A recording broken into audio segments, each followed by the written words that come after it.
Each of the company's agents was given an official hostage license, authorizing them to detain women at will. Les femmes prises à la dernière palabre d'Enquete me donnent du fil à retordre. Tous les soldats voudraient en avoir une. Les sentinelles chargées de la surveillance des chaînes libèrent les plus jolies et les violent.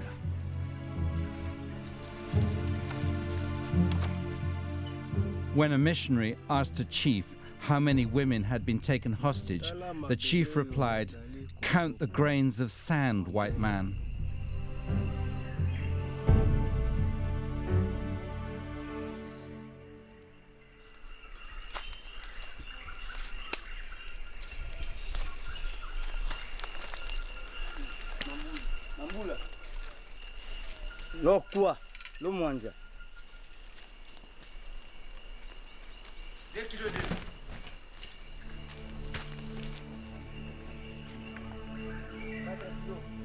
The moment of truth in Leopold's Congo Free State came once every 15 days when the rubber was handed in.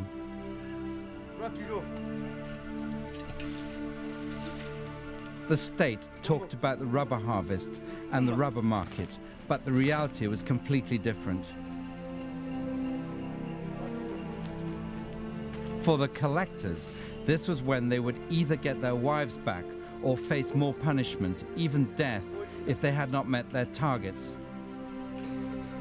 For the agents, this was when they would be able to start calculating their commission. And for the king, this was the proof that his new concession companies worked and brought him even more wealth. En 6 ans, les profits nets s'élèvent à 720 000 livres pour un capital souscrit de 9 300 livres environ. Et l'action achetée 4 livres rapporte 335 livres. Mais le roi a un appétit d'ogre, insatiable. Il veut toujours plus.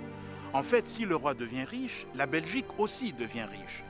Donc ce que Léopold II transmet à la Belgique, ce n'est pas seulement le Congo, c'est aussi le système des compagnies concessionnaires avec toute leur force de corruption et aussi avec tous les abus qui leur sont associés. Leopold's stranglehold on the rubber market lasted for over 10 years, till the plantations of Asia and South America became serious competition.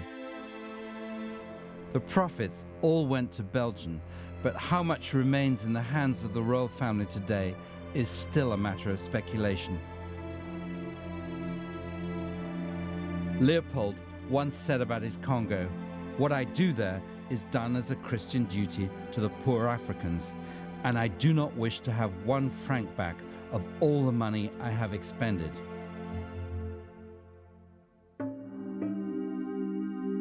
As the 20th century began, King Leopold found himself facing the first major challenge to his rule in Africa, and it came from London. En 1900, paraît dans The Speaker une série d'articles qui constituent un événement. L'auteur, visiblement très bien informé, avance des faits, des certitudes, pas des insinuations.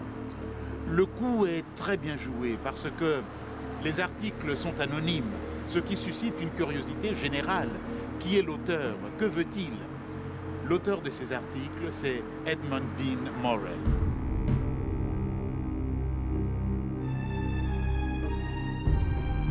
Edmund Dean Morel is one of history's most underestimated heroes.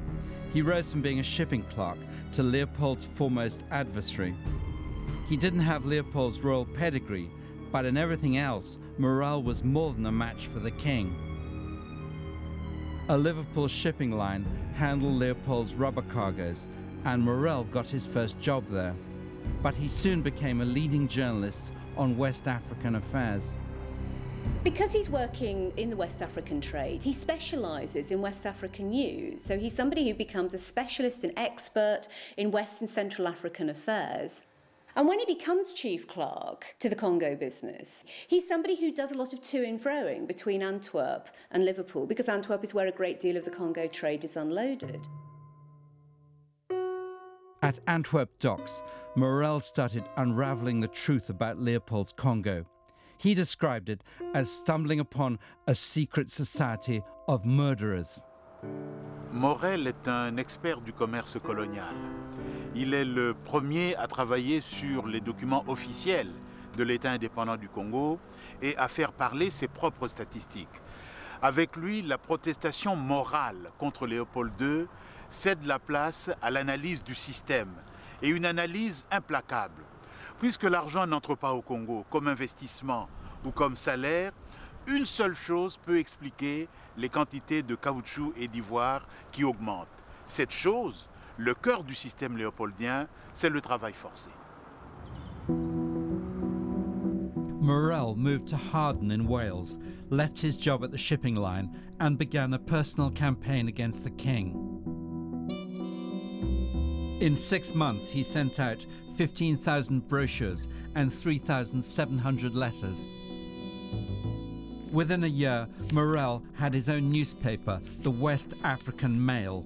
Now he could get his message to an even wider audience. From his offices in Liverpool, Morel gathered together all the stories he could about the events in the Congo, and he set about trying to enlist the missionaries' help. But since the first wave of outbursts against Leopold, the missionaries had gone silent. They had the evidence, they had the details, they had the stories that were going to grab popular imagination and that were going to make the campaign take off. But selfishly, the missionary societies didn't want these stories circulated because they didn't want to offend Leopold. They felt if they were critical at all, they would be thrown out, and that meant that they wouldn't achieve their ultimate end, which was the maximum conversion of African souls. I think they had a rather mechanistic view of what they were doing, and one soul converted was one step nearer the second coming, if you like. And if those converted souls were subsequently mutilated or murdered, well, so be it. They died Christians, so what?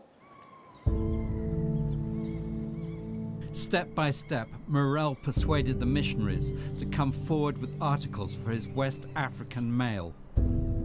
One of the first was Charles Banks from the Equator region. We heard a report that the state soldiers had attacked the village of Bandaka Wajiko because the rubber was not of the best quality. In a little shed lay one of my late school children, a promising young lad. I lifted the leaves by which he was covered and saw that his right hand had been cut off. I then went through the village and saw the people burying their dead. I counted over 20 bodies and newly filled graves. All the bodies had the right hand cut off.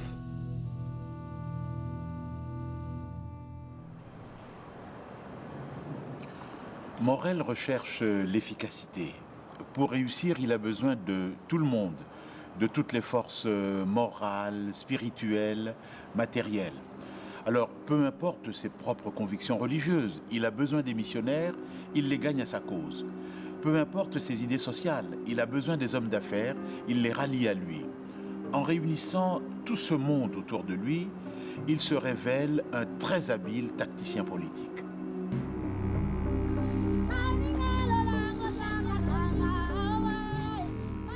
7,000 miles away, Morel now had a new ally. A stream of letters arrived at the Foreign Office in London. The British government had appointed a consul to Leopold's Congo Free State, and the new consul was outraged. Captain van Kerkhoven told me that he used to pay his native soldiers 5 brass rods per human head they brought him in during the course of any military operations. The consul was Roger Casement, a man with 20 years of African experience. Casement is a hugely romantic figure. He's somebody rather like Lawrence of Arabia. He's someone who I think one could say was probably a generation or a generation and a half ahead of his time in terms of his attitude towards the Africans. He said himself that he loved the Africans. He liked them. He liked their company. He wanted them to be friends. They liked him. He was someone who treated Africans with much more gentility, with much more consideration than was usual for the time. In 1903, Casement spent 2 months travelling into the upper Congo. Morel's campaign had pressured the British government into conducting an official investigation. Wherever Casement went, he talked to Africans and recorded their testimony. Mondele azalaki koloba na basoda baye. Bozali koboma kaka basi kasi mibali te. Bolakisa te bozali koboma pe mibali. Tango bazalaki kobete biso masasi, bazalaki kokata nzoto ya biso mibali po ya komemele mondele. Ongambo ya ye azalaki koloba ya solo bobomi mibali.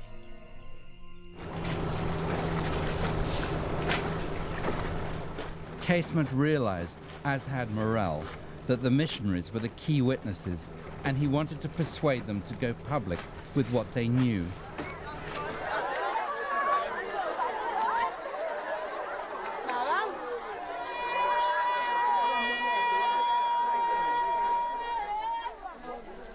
He visited the town of Ikoko on Lake Tumba, where the missionary Joseph Clark lived.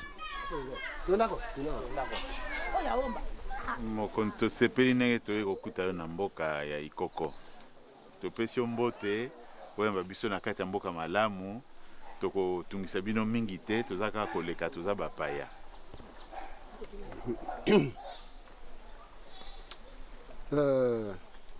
Na sepeli mingi na makambo yo zali koyebisa ngai. Tokende ka. Tozolanda yo.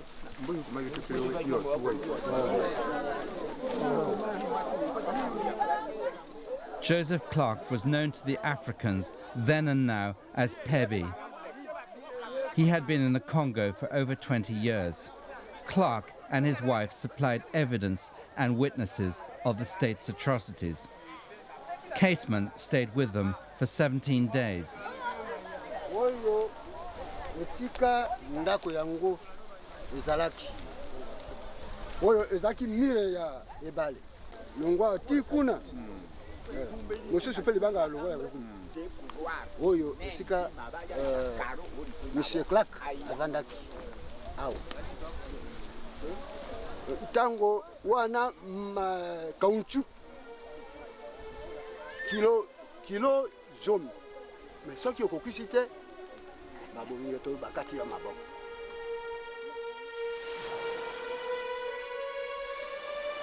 Mokolo mosusu babomaka ndeko na ngai ya mwasi. Pe bakataka ye moto, maboko na makolo. Po alataki pauni. Kombo ya ye Mobe.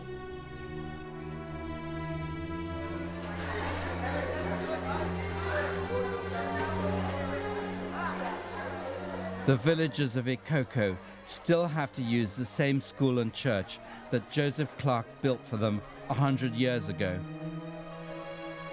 Koko Clark ayaki olakisa biso makambo ya bien. Oyo pe ti biso ba civilisé.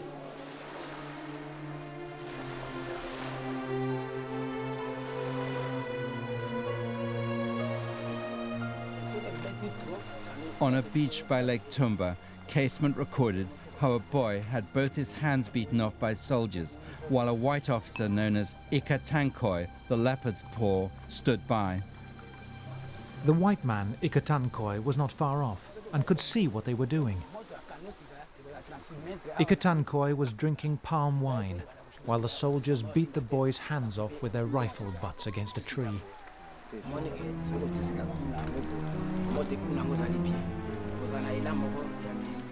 The boy's name was Mola. Morel published his photograph in the West African Mail.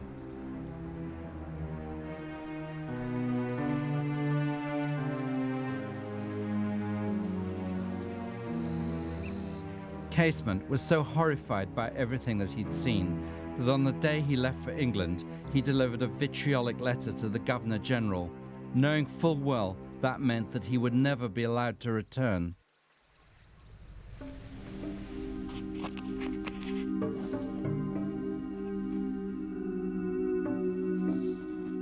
From the earliest days of the Congo Free State, book after book had appeared, regaling readers with tales of the horrors to be found there. Others, like Stanley, had told a different story. But the king was facing a mounting tide of criticism. A war of words started. Leopold commissioned books and bribed journalists. He established propaganda offices in Brussels, Frankfurt, and America to defend his regime. He published a monthly magazine that was circulated around Europe. Morel fought back, and now he had another secret to reveal. The West African Mail published a report on a part of the Congo that no one had known even existed. Soudainement, au plus fort des accusations contre l'État indépendant du Congo, on apprend l'existence, de l'autre côté du lac Tumba, à 100 km d'ici, du domaine de la Couronne. Ce domaine, propriété privée à l'intérieur de la propriété personnelle du roi, a été créé en 1896, mais son existence a été tenue secrète jusqu'en 1902.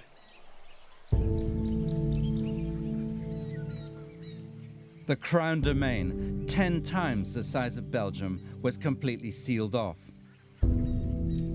But a missionary had managed to get in.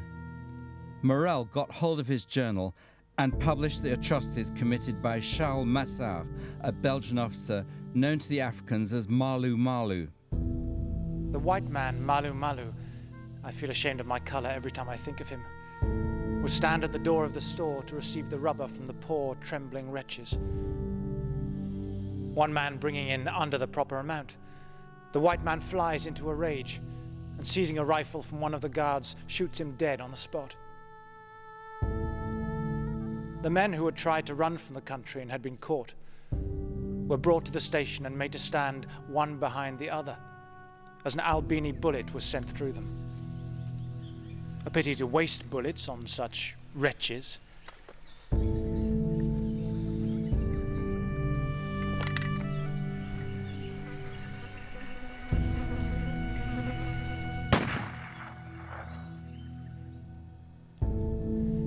Some of the stories are unprintable, and much that I heard would not pass muster in court. But there were too many witnesses, and the consistencies were too many for it all to be lies. Baron Jules Jacques is a Belgian hero of the First World War. In Leopold's time, he was one of the men that the king trusted to run the Crown domain. His behavior is well illustrated in a memo that is kept by the Belgian Foreign Ministry, but which is officially a secret document to this day. Monsieur le chef de poste, décidément ces gens d'Inongo constituent une bien vilaine engeance. Ils sont venus couper les lianes à caoutchouc à Ibali. Nous devrons taper sur eux jusqu'à soumission absolue ou extinction complète. Prévenez-les que s'ils coupent encore une liane, je les exterminerai tous. Jusqu'au dernier. Leopold's personal profit from his crown domain was 231 million euros.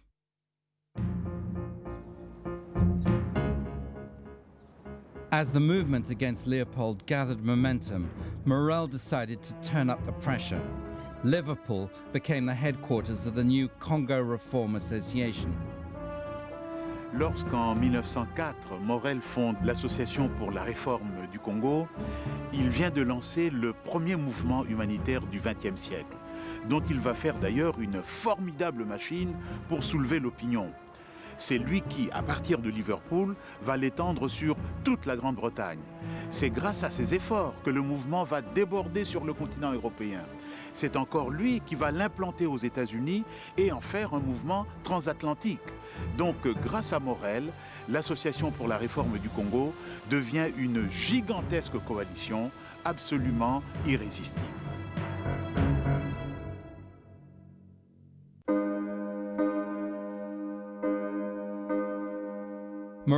Congo Reform Association took the cruelty of Leopold's Congo to public meetings across the country. A hymn was especially composed. Britons, awake, let righteous ire kindle within your soul a fire. Let indignation's sacred flame burn for the Congo's wrongs and shame. He was a genius propagandist. He really dragged the issue to the centre of the international stage. He had the brilliant idea in 1906, when his book Red Rubber was published, of putting on the front of it a picture drawn from the Egyptian Book of the God of souls being weighed in the scales. And in one pan of the scales, they had a picture of Leopold in all of his regal regalia. And on the other side, they had a simple black hand, a severed hand. And that's an extraordinary symbol, really, of a movement. That is really how to imprint something on people's understanding, to sum it all up in a single image. And so I think that, he really is one of the fathers of investigative journalism and of pressure group politics and of 20th century humanitarianism. Morel was waiting for the publication of Casement's report. When it came, he was not disappointed. The report ran for over 50 pages. The British Foreign Secretary called it proof of the most painful kind. For Leopold, the report was a fatal blow. Ce haut fonctionnaire britannique ne se contente pas d'établir la preuve des atrocités. Il montre que ces atrocités font partie d'un système qui, par sa durée dans le temps, son étendue dans l'espace et sa répétition, est très certainement le pire des systèmes coloniaux que l'Afrique ait connu. The Casement report so unnerved the king that he made a serious mistake. In 1904, he sent his own international commission to the Congo to investigate. He thought he could control what they said. He was wrong. He hadn't counted on the determination of one man, John Harris, a missionary at Baringa. Harris and his wife had set up a mission right in the heart of a concession area. Every day they saw the crimes that were being committed against the Congolese. As a result, Harris was waging his own war against the state. To His Excellency the Vice Governor General, I have just returned from a journey inland to the village of Nsongo Umboyo. The abject misery and utter abandon is positively undescribable. A few months ago, Monsieur Pile took his sentries there.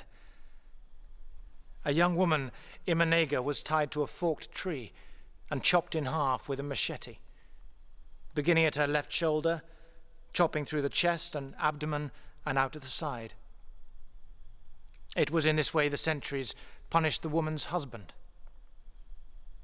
Another woman, Bolumba, wishing to remain faithful to her husband, had a pointed stake forced into her womb, and as this did not kill her, she was shot. I found that, as in other towns, enforced public incest formed amusement for the sentries. I was so moved, Your Excellency, by these people's stories that I took the liberty of promising them in the name of the Congo Free State that in future you will only kill them for crimes.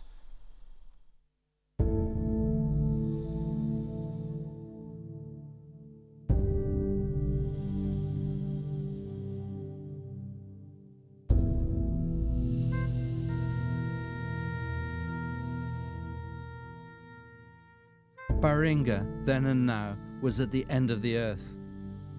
The Harrises set up a hospital that still struggles on. Then, like now, the missionaries dealt with the impact of war, terror, and deprivation.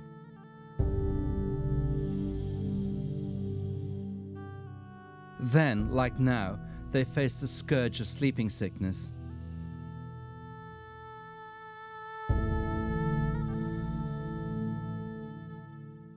In Harris's day, the Congo was torn apart for its rubber. Now, it's ravaged for diamonds, gold, and other minerals. The result for the Congolese is the same: generations of pain, a whole archaeology of oppression.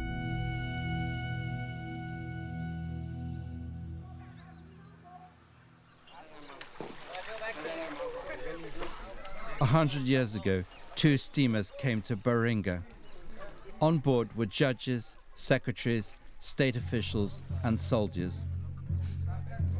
Leopold's International Commission had arrived.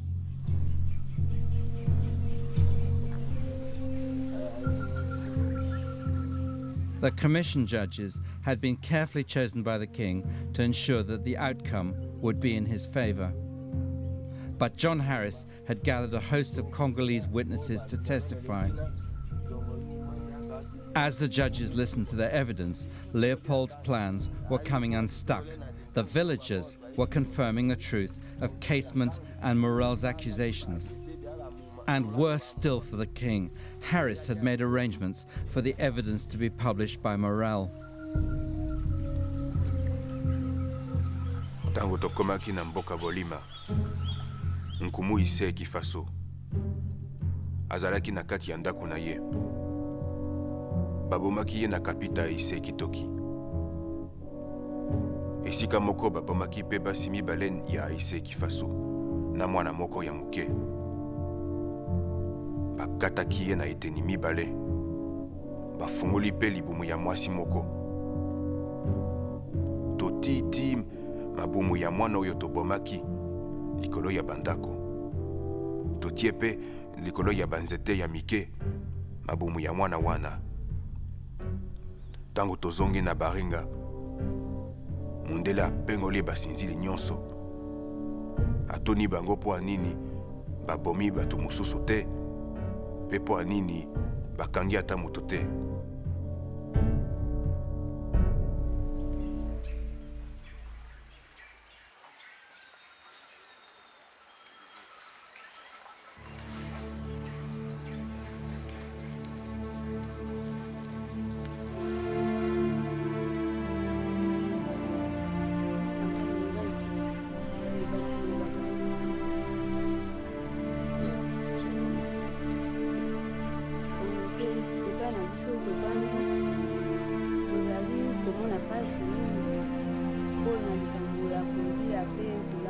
For 3 months, Leopold's commission collected the evidence for their report. One incident stands out. Lontulu, a chief from a village near Baringa, arrived unannounced. He brought with him 110 twigs. Each twig represented one of his villagers killed by the state. As he laid the twigs in front of the judges, he named each twig.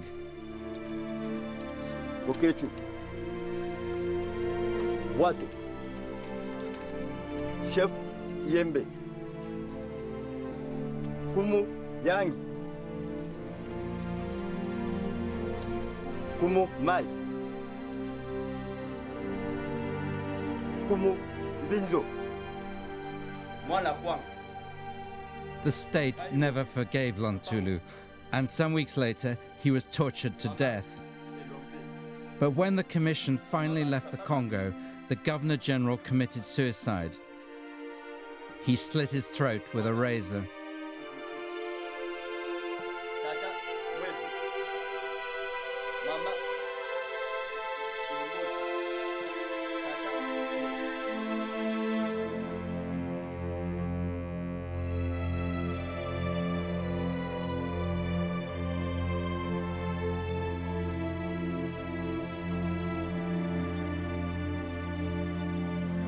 When John Harris came back to England, the journalist W.T. Stead asked him if Leopold should be hanged at the new International Court of Justice at The Hague.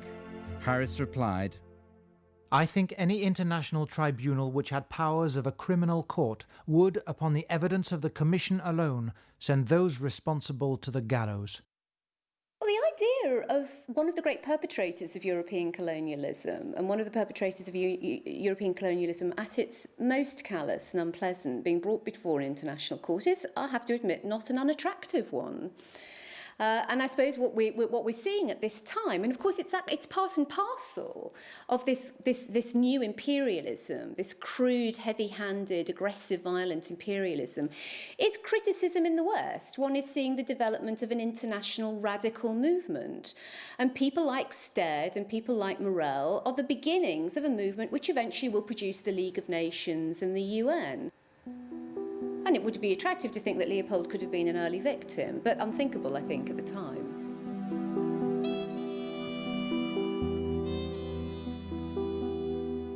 The Commission's report had vindicated Casement and Morel, and when it was published, it even had an effect in Belgium. Leopold had tried to make it as anodyne as possible, but he had failed. For the first time, Belgian intellectuals and religious leaders came out openly against the king. There was a real chance of annexation, that Belgium would take over control of the Congo. Morel watched eagerly as step by step the king's reign in the Congo was drawing to its end. Red Rubber was published in 1906. Morel knew the king was isolated. Belgian annexation of the Congo was inevitable, but Morel was still pushing. He wanted a change to happen now. We demand that this shall stop. Not 15 years, or 5 years, or 1 year hence, but now. Almost as an admission of guilt, Leopold ordered the burning of all incriminating Congo state records. C'est tout de même bizarre, cet homme qui, dit-il, n'a rien à cacher et qui détruit toutes les traces de son action. Est-ce qu'il n'y avait pas des choses qu'il voulait absolument arracher et à tout jamais à des regards indiscrets? Une chose est sûre, pour les historiens, c'est une catastrophe. Mais pour ses défenseurs, c'est du pain béni que cette destruction volontaire. Ils auront toujours beau jeu, et ils ont beau jeu de répondre aux critiques de Léopold II, apporter les preuves de ce que vous dites, les preuves que Léopold II a détruites.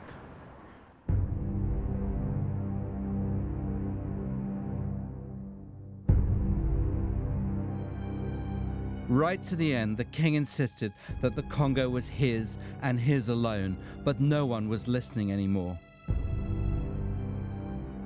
In 1908, the Congo became a Belgian colony.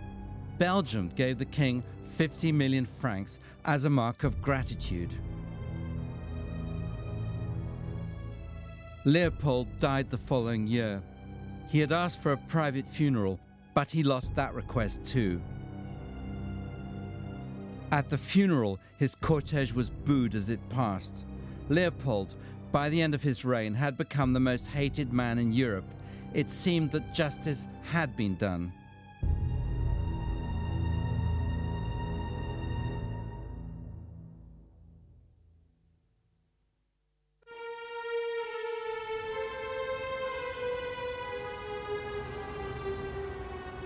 Leopold's statues are in reality monuments to a nation's denial.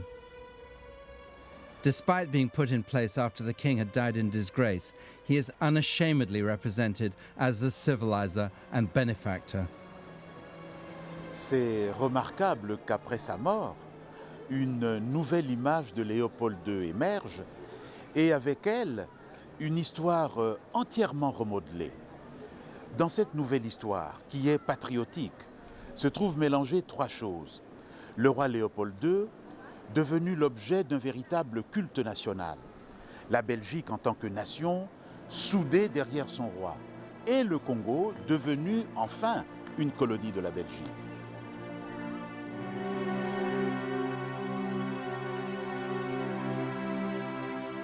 Almost as soon as the Congo became Belgian, the new owners began preaching their colonial gospel. The litany of how Belgium was bringing civilization, turning a wilderness into paradise, was repeated over and over to willing listeners. Kunnen wij in België gaan nu op een eerlijke manier profiteren op iets wat oneerlijk is tot stand gekomen? Dat kon ook niet. Dus, daarom moesten wij met een mooie kolonie op een gezonde morele basis kunnen vertrekken. And the new Belgian Congo made financial sense. There were diamonds, gold, and a whole host of minerals that Belgium could exploit. Leopold, before giving up the Congo to Belgium, had set up a giant mineral exploitation industry. Why shouldn't Belgium take advantage of that and enjoy the profits without any of the guilt? Belgians could feel comfortable knowing their investments in the Congo were for a good cause and enjoying the returns without shame. Africans were being civilized and Belgium was getting richer. Leopold had been right all along. Le Congo colonial, économiquement prospère, avec ses Noirs heureux et reconnaissants envers la Belgique, c'est une légende inventée de toutes pièces. Car on a mis au point une stratégie consistant à rendre propre l'argent du Congo, à assimiler les intérêts de la Belgique et ceux du Congo, et surtout à nier le passé, à l'occulter et à le faire oublier. C'était exactement ce que Léopold II avait voulu. Cette stratégie a réussi, a très bien réussi, pendant la colonisation et même après la colonisation. Car il a fallu quelques 100 ans pour que, enfin, remontent à la surface tous les secrets peu reluisants sur la colonisation au Congo.